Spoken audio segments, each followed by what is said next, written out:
अब हम जानेंगे कि यूएनओ के कितने अंग हैं। अंग मतलब उसके पार्ट कितने, क्योंकि देखिए कोई भी संगठन होता है वो अकेले काम नहीं करता है, उसको अपने काम को डिवाइड करना पड़ता है। ठीक है, अपने अपने जो उसके काम करने के तरीके होते हैं, क्राइटेरियाज होता है, उसको वो बांट देता है। ठीक है, जैसे कि आपके स्कूल में होता है प्रिंसिपल होती है, उसके बाद वो अपने काम बांटती है अलग अलग सब्जेक्ट के हिसाब से टीचर्स। ऐसे ही कोई भी संगठन हो, कोई भी ऑफिस वगैरह हो जहाँ पे काम किया जाता है बहुत बड़े स्तर पे, तो वो अपने कामों को छोटे छोटे भागों में बांट देता है और उसका हेडक्वार्टर बना देता है।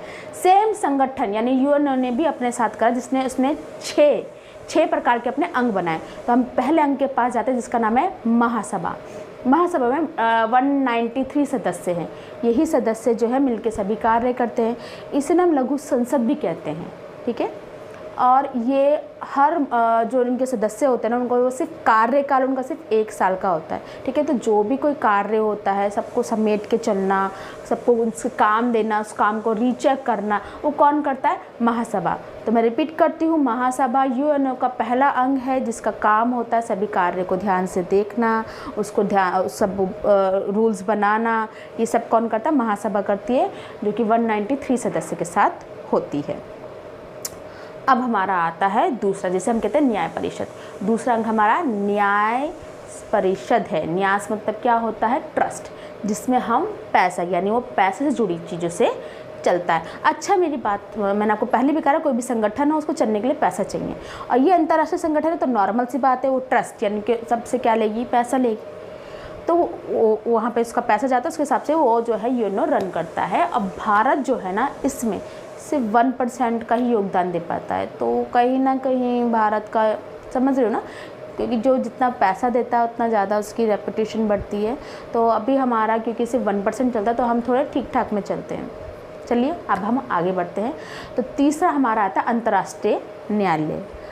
इन सभी के जो हेडक्वार्टर हैं, बाकी सबके जो है न्यूयॉर्क में, यूएसए में, एक अकेला अंतर्राष्ट्रीय न्यायालय है जो कि जिसका हेडक्वार्टर कहाँ पर है? हैग में। ठीक है, हैग। बाकी सबका न्यूयॉर्क में। इसमें 15 जो न्यायाधीश होते हैं, जज होते हैं, 15 जज यहाँ पे काम करते हैं। इनका मेन काम क्या है? आपसी जो देश के विवाद होते हैं ना, उनका निपटारा करते हैं।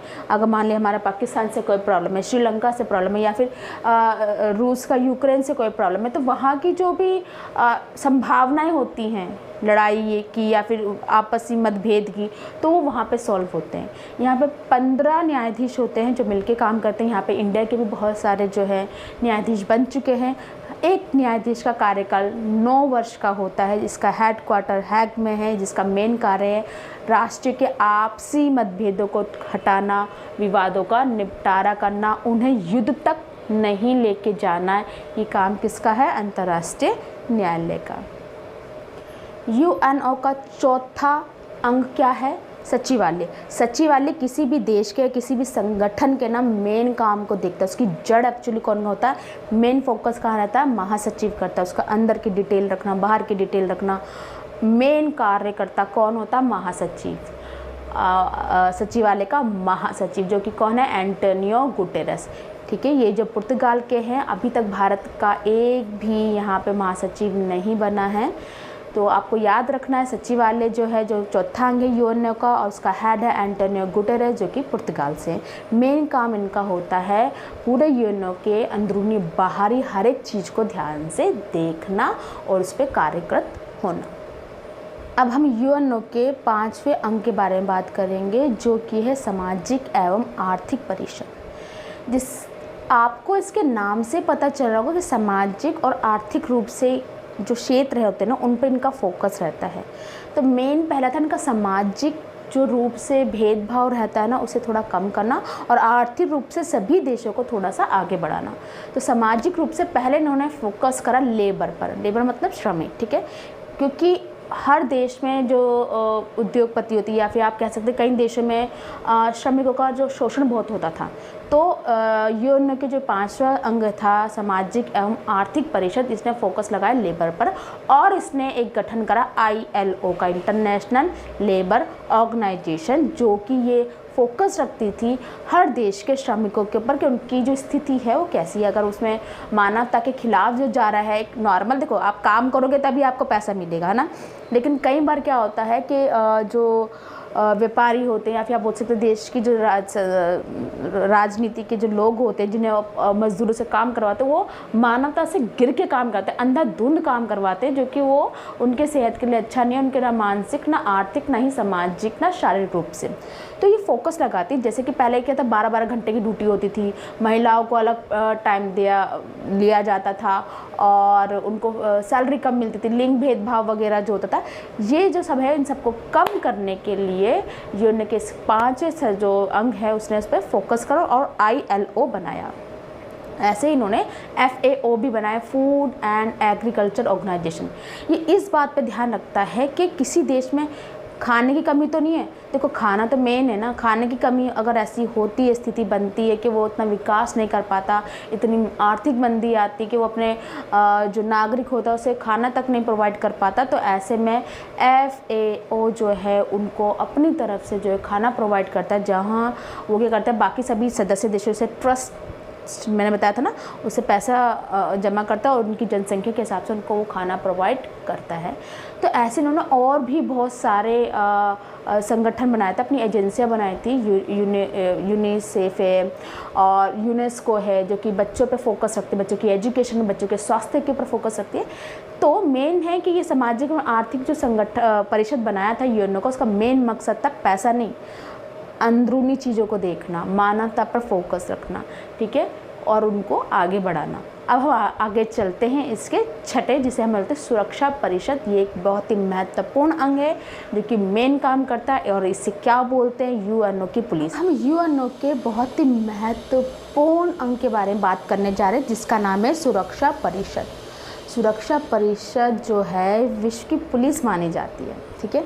इसे मेन जो है ना 15 सदस्य होते हैं, लेकिन जो मेन 5 सदस्य ना, सारी कहानी इनके ऊपर टेकी है कि ये ही जो है ना उसके उद्देश्य की जो पूर्ति है ना वो इन्हीं 5 देशों के बीच में होती है। और ये नाम आपको एकदम रट्टाफिकेशन हो जाना चाहिए। रट्टाफिकेशन मतलब अच्छे से पता होना चाहिए कि अच्छा कौन है, कहाँ इसका मैप है, कौन कहाँ से ऐसे करके आता है। तो आपको उन 5 स्थायी सदस्यों के नाम याद होना चाहिए, उनकी पावर क्या है ये पता होना चाहिए। तो सुरक्षा परिषद में मेन 2 भाग होते हैं, एक स्थायी सदस्य और एक होते हैं अस्थायी सदस्य। स्थायी सदस्य में 5 देश आते हैं हमारे, ठीक है, जिन्हें वीटो पावर है। वीटो पावर एक नेगेटिव पावर होती है जिसका अर्थ होता है निषेध अधिकार, यानी मैं मना कर रहा हूँ। निषेध मतलब रोकना, ठीक है। और ये 5 देश कौन कौन से हैं? अमेरिका, ब्रिटेन, रूस, फ्रांस और चाइना। फिर से रिपीट करते हैं कौन कौन है, अमेरिका, ब्रिटेन, रूस, फ्रांस और चाइना। आपको ये अच्छे से याद होना चाहिए, ये यूएनओ के स्थायी सदस्य है, इनका कोई कार्यकाल निश्चित नहीं है, जब तक है तब तक है। और इनके पास क्या है, एक वीटो पावर है जो कि एक नकारात्मक शक्ति है, जिसे हम कहते हैं निषेधाधिकार, यानी निषेध करना, यानी मना करना। अब इसके हम दूसरे भाग की तरफ जाते हैं जिसे हम कहते हैं अस्थायी सदस्य। इसमें 10 स्थायी सदस्य, अस्थायी सदस्य होते हैं 10 अस्थायी सदस्य, ठीक है, जिनका कार्यकाल सिर्फ 2 वर्ष के लिए होता है, ठीक है। ये जो है सुरक्षा परिषद और महासभा मिलकर ये डिसाइड करती है कि भाई किसे यहाँ पे रखना है और किसे नहीं। अक्सर इनका जो कंट्रीज़ जो इनमें आती है वो अल्फ़ाबेटिक करके आती है, यानी पहले ए वाले आ जाएंगी कंट्रीज, फिर BBB वाली, फिर CC वाली, तो ठीक है। तो जैसे कि मैंने आपको बताया यूएनओ का एक मेन अंग कौन सा है, सुरक्षा परिषद, जिसके 2 भाग होते हैं, एक स्थायी और एक अस्थायी। स्थायी में आते हैं 5 सदस्य जो कि परमानेंट है, अस्थायी में आते हैं 10 सदस्य जो कि सिर्फ 2 वर्ष के लिए होते हैं, ठीक है। जिनका कौन बनेगा नहीं बनेगा वो कौन देखती है, महासभा और सुरक्षा परिषद दोनों। और जो स्थायी सदस्य हैं वो 5 है, अमेरिका, ब्रिटेन, रूस, फ्रांस और चाइना, जिनके पास एक वीटो पावर है जो कि एक नकारात्मक है, जिसका अर्थ का निषेधाधिकार। ये मैंने आपको बता दिया, ठीक है। और ये एकदम से रट्टाफिकेशन हो जाना चाहिए आपको, अच्छा, क्योंकि यही सारी कहानी है। अच्छा, अब आप बोलोगे मैम वीटो पावर, निषेध अधिकार, ये तो बता, निषेध अधिकार बता दिया, मतलब क्या? देखो बेटा, कभी भी कोई विधेयक पारित होता है या कोई मामला सामने आता है सुरक्षा परिषद के, तो वहाँ पे ना यहाँ पे ये वोटिंग चलती है, ठीक है। हमारे में क्या है ना, अगर 10 लोग यस कह रहे हैं और एक ने मना कर दिया तो भाई तेरी क्यों सुने भाई 10 लोग कह रहे हैं ना सही, हम तो बहुमत के साथ जाएंगे, जो बहुमत के लोग बोलेंगे। लेकिन यहाँ पे क्या है, यहाँ बहुमत नहीं चलता, 10 हो, सारी दुनिया एक साइड हो, लेकिन अगर उनमें से किसी एक ने वीटो पावर लगा दी तो वो विधेयक पारित नहीं होगा। ये यूएनओ के संविधान में साफ साफ लिखा, यदि इन 5 में से किसी ने भी एक ने वो वीटो पावर यूज़ कर ली उस विधेयक के ऊपर, उस प्रस्ताव के ऊपर, उस मामले के ऊपर, तो वो जो है आगे नहीं बढ़ेगा, उसका प्लस नहीं होगा, चाहे कोई कितना भी कर ले। सबसे ज़्यादा इसका यूज़ जो है रूस ने किया अक्सर हमारे सेफ्टी के लिए, जैसे कश्मीर या पाकिस्तान को मुद्दे जब सामने आते हैं तो कई बार रूस ने हमारी इसमें हेल्प की है। अब वहाँ पे एक रूल्स और है, यूएनओ के रूल्स क्या है कि कोई भी देश ना दूसरे देश पे आक्रमण करके उसकी ज़मीन नहीं हथिया सकता, ये अलाउ नहीं है, ठीक है। जब इराक ने कुवैत पे हमला किया था तब क्या करा, सारे देश के लोग मिल गए और जो है उस पर शांति सेना भेजी थी ना यूएनओ ने अपनी शांति सेना भेजी और इराक के सद्दाम हुसैन को ख़त्म कर दिया, करा, क्योंकि ये इसके रूल्स है कि कोई भी दूसरा आक्रमण करके उसकी ज़मीन नहीं हथिया सकता, ठीक है। अगर वैसा करेगा तो यूएनओ अपनी शांति सेना भेजेगा, शांति सेना में बाकी सारे देशों की सेना मिक्स होती है और वो सब लोग वहाँ पे जाते हैं और उसको ख़त्म कर देंगे, ठीक है।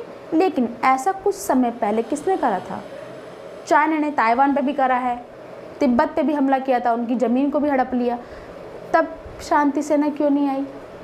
क्यों? क्योंकि इसका खुद सदस्य देश कौन है, चाइना। तो चाइना के पास जब चाइना के सामने जब ये आया कि ऐसे हुआ है, तो चाइना ने क्या यूज़ कर लिया, वीटो पावर, और सब कहानी ख़त्म। तो इसी प्रकार से आप अपनी जो पावर का यूज़ सही तरीके से भी कर सकते हैं और गलत तरीके से भी। तो अभी मैंने आपको उसकी आधी जानकारी दी है, अभी मैं आपको बताने जा रही हूँ कि कैसे कैसे ये जो है तीसरा विश्व बनाने के भी काबिल है ये 5 सदस्य, और कैसे ये इसको रोक भी सकते हैं। तो बढ़ते आगे।